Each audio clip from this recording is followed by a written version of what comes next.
consumer data, see what you can learn from that, and then look at millennials and see what you can learn from that, and then go, well, maybe we ought to be doing this instead of that, right? And the data is from here, right?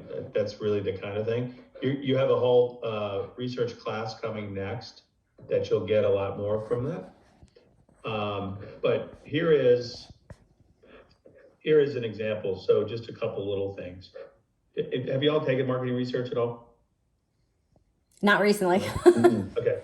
All right. So N is the total people we spoke to, 836. Margin of error is calculated off the N versus the universe of prospects. All right. And so in the case of this, all consumers, 1 to 200 million people. At that level, it really doesn't matter past 100,000. But anyway, that tells you every time you do this survey, or in each question, you have a +3 and a -3 kind of whisker plot on the data. And you want to be thoughtful of that, because if it's within 3, it's the same. All right. And by the way, it's 95% confidence, which means 95 out of 100 times you'll get the same results. Demographically balanced by region and suburban, urban, and also generation and gender. And then I showed you some of these last class. This is, what are you more trusting in, right? In government, you remember I showed you one little slide of this? Mm-hmm. And then you come in, and by the way, so you start looking at ±3%, these things are pretty close. These are the same, 42 and 47. They look different because one's -3 and one's +3, they overlap, all right? I love research. I'm telling you more than you need to know. So anyway, you can see that this data is coming out of here, and then trust in media. Isn't this interesting? It's a really good presentation. It's wild, right? And then how do people feel about COVID? Concern about Omicron. Now this is 2 weeks old. This is probably different now, right? Hey, Becky. I saw a stat today that says it's more likely if you're boosted to die from a car accident than it is from COVID. So I don't know if that's true or not, but I think that's starting to show that people and the talking heads are trying to get us ready for going back to some level of normalcy. Shutdown talk, we have all this stuff. So you get the idea there. Let me turn that off. Okay, and then now let me show you the data book, which you have a version of. I'm just going to show you the latest one. And so with that presentation, that was just a retail data, is that just something that your team puts together every couple of weeks, just like, hey, here's the market, but you weren't sharing that for a specific product? Yes. So what we do with this, so it makes the most sense to you guys, is we do specific stuff also in this. And so, for example, we pitched Hunter Fan last week on Friday. And so we asked a bunch of questions on fan purchasing behavior in this thing. Now, we don't share that out to the public, but we have it. All right. And so we had I think I may have told you this, we had a office pool who could predict the electoral college with we all had the same data set. And so we do everything from goofiness to real stuff. There's tons of water questions that are going in here right now because we're up for a whole bunch of new business with Primo. Even though we have a lot, we want more. So having said that, let's start off with what we have across. So you have gender, and you have, oops, let me go over here. You have generation. By the way, Gen Z is small because we can only talk to adults, and most of Gen Z are not adults. So you guys are last of millennials, right? Yes. Yeah. I'm in the cutoff. Okay. Home, owner, rent. That's going to be very different. Income. These are interesting. You'll see lots of differences. Higher, neutral, lower. Confident in the economy, not. You'll see lots of behavioral differences. Okay, and then what this is And I wish I can show it better. This is a behavioral segmentation, which you've started to see in my talks, right? That we have these different segmentations, and we'll do more of that in module 4. But connected comparer, essential engager, pampered planner, settled strategist, and unengaged utilitarian. So the way, have you guys seen behavioral segmentations before? Yeah, okay. So all right, so the way I'll just explain it so we're all on the same page. The way they work, first of all, the names are just made up and they're designed to help us understand what the data says. These groups are actually called clusters, and we cluster them using statistics. And we use, nowadays we use pretty powerful software. Our company uses SaaS software called Jump. And so all you're trying to do is take these different clusters and make them unique, so far apart as possible mathematically. And when you do this work, it takes 10, 20, 30, 40, 50 times before you find one that makes sense, even though it's mathematically correct. By what the computer believes, it's not always useful for marketing. So what you do is you say, okay, let's make gender an active variable. Let's come down here and make education level an active variable. Let's come down here and make community mandates a variable. The analyst decides what variables are active, usually pick 5 to 10. And then the analyst also says how many segments, which could be 2 to whatever. And then the analyst also says what mathematical model to use. And there's a lot of different models. And you press go, and literally the computer in seconds returns back the whole thing, and it's perfect, right? And then what you have to do is you have to decide, is there a story here? And in the case of this, you would roll down all these different things and you try to tell a story. What's different about the connected comparer to everyone else? All right. And you can see there's already some of that work done here on what things are looking most interesting. And let me see. Yeah, this is a data set I've already worked on. So for another project, but you can see that I'm finding that age is changing how people are behaving. All right. So also you'll see here, because I just know this should work. Look at the difference in trust in pharmaceutical companies by income. More trusting, the wealthier you are. Confident in the economy, much more trusting than not, right? You'll see these trends all over the place. So what I want from you guys, and by the way, this is a lot to take, but try to find things that support your argument in this data set. That's, I think, is what you would do. All right. Is that how you guys arrived at the fun visual, like perfect Pat, show off Sean? Like, so is that kind of like the end sum game is, if you're just trying to, take all of this and download it into a presentation, like that's a fun way to say, hey, Yeah. this is what's going on. Those are called personas, and you could take these and change the names. You could change the order. They don't have to be in this order, right? What you can't do is, well, I mean, you can do whatever you want, but what you shouldn't do is change the math, right? Because the math is created statistically in a real way, okay? And so, if you come down here to the segments tab, it's just the same information as what's there, but some people prefer it like this, that's not all distracted with those other things, right? And you can see now you have generation coming across this way. And if you look at this one, you can see, I mean, this is a younger segment, right?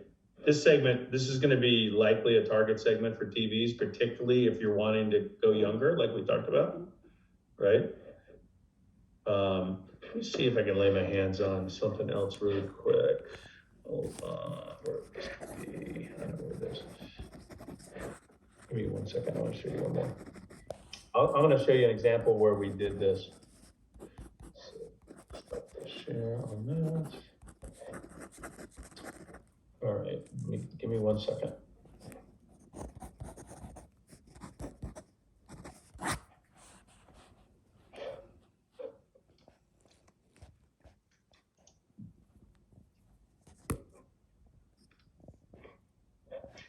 Okay, now, this is a new customer, and they're getting to know us. And our objective, they have a line review at Walmart. Does anybody know this company? Mm-hmm. Okay. They do the So, veggie burgers. They have a line review at Walmart. They're paying us to help them with their line review. They do not have enough money to pay us to do a segmentation. So we took what I just showed you and we reordered it, and we had data on whether or not people have tried vegan food or not. And we knew what the likelihood of the adoption curve was. And what was interesting, now we reordered them to make it work, is that we actually saw this bell curve of adoption, right? You know, the adoption curve looks like this, right? And so we took that and we told a story. And by the way, those aren't the names I just showed you. They're new names with new pictures, but it's the exact same behavioral segmentation. Now, we had the luxury of asking 10 vegan questions that made this easier for us. And you can see, again, you can see the percentage of vegetarians and the percentage of flexitarians, right? Decreasing. And we decided that everyone was here, right? If you think about Beyond, like Beyond has Chris Paul as a spokesperson, and Chris Paul talks about saving the earth and, how about, we have to eliminate methane and we have to all be healthy and blah, blah, blah, blah. And that is all targeted here. This person doesn't care, right? And they just want to be healthy themselves and for their family. And so from that, we created a strategy slide that looks like this. And by the way, the first question they're going to ask, oh, that person doesn't shop at Walmart. Yeah, they do. 73% of them shop at Walmart. 37% prefer Walmart for the grocery shopping. This is a legit segment, right? Another thing that's cool, their net promoter score is a 66 for our brand. Do you guys know what that means? Yeah, net promoter is, I'll recommend it. All right. Yeah. Problem is, it's really high. Only 12% of people ever heard of us. But that's fixable, right? You could sit in a retail meeting and go, but we're going to fix that. Here's how, right? So anyway, my point is, I don't expect you to do this because we have an art staff, but I expect you to kind of do this, all right? Does that make sense? So Jed, in the data set, are there questions about technology and smartphone or TV adoption? There's questions about early adoption. There's questions about shopping behaviors online and in store. There's no questions on TV. So you just assume that it's the same, right? If we had more time, I would love to talk you how to write questions and then fielded them, but it takes, you'd be halfway to graduating by the time we finish that. So, does that help or does that make you more nervous? Both. Yeah, both. I would agree with that. So, yeah. It helps to see the visuals a lot. I think that's super cool. It's a good way to kind of download it all and make it real. And the guy who's my right-hand guy in our business, Dave, he says if as long as you say it with conviction, that's all that matters. Don't let them see you sweat. Tagline for somebody at some point. I think once we get into the data set and start messing around, just like we did with Jungle Scout and Spy Food, once you get in there, you start messing around with it and things start popping out. Like TCL is big seller at Walmart. I had no idea. I didn't know what TCL was until we did the. I think that one chart you had where TCL is now at 14%. I bet you they're higher than that now. I think those are and I'm biased in my own behavior, but I think that's a legit competitor. That's the chart you found, Becky. It looks that way. Good job finding that. That was a good one. The other thing I think is interesting in that data, and I think that's from Mintel, is the one chart that shows Sony, Samsung, LG, Panasonic, the kind of the legacy brands. They have really steep curves from 55 plus down to 18 to 34. And then when you get to Vizio and even Philips, which is an old brand, it changes. The heights of the curve changes. And I suspect if you had TCL on here, it would be even different, right? So I'm guessing if we had all the information we wanted, there's a older consumer problem with these legacy brands. Mm-hmm. They're going to die Not off, that 55's literally. that old, but so. Cool. So is there any other feedback that you felt like would be helpful to us from looking at what we did last week? I mean, we can take it. You can hit us with it. So the only other thing I'd say is don't be too straightforward, right? So somewhere in your report should say, you know what, Facebook is betting on the metaverse, which to us as regular, ordinary human beings sounds ridiculous, right? Having said that, Zuckerberg's not dumb. And by the way, Amazon thinks that they're going to have that kind of functionality also, right? That's another person who's not dumb. So at some point, if we're interacting in worlds that, that appear to be real to us, TVs are not going to be the answer. I don't know what the answer is. I don't think it's goggles either. I think it's going to be something else. But so there's a long-term threat. It's probably not even that long, where these things. I mean, I'm sure we'll still sit around and watch sports together, in a living room environment. But maybe not. Maybe I'll be able to put whatever this thing is, or maybe it's contact lenses or whatever, and I can hang out and still feel like I'm with my family and I'm watching. I mean, I don't know, right? So I do think that's a long-term threat that step change in technology is going to really make a big difference. So, like, when was the last time you bought a landline? Right? None of us have landlines. No. Right? Even think about even closer in. Think about home security.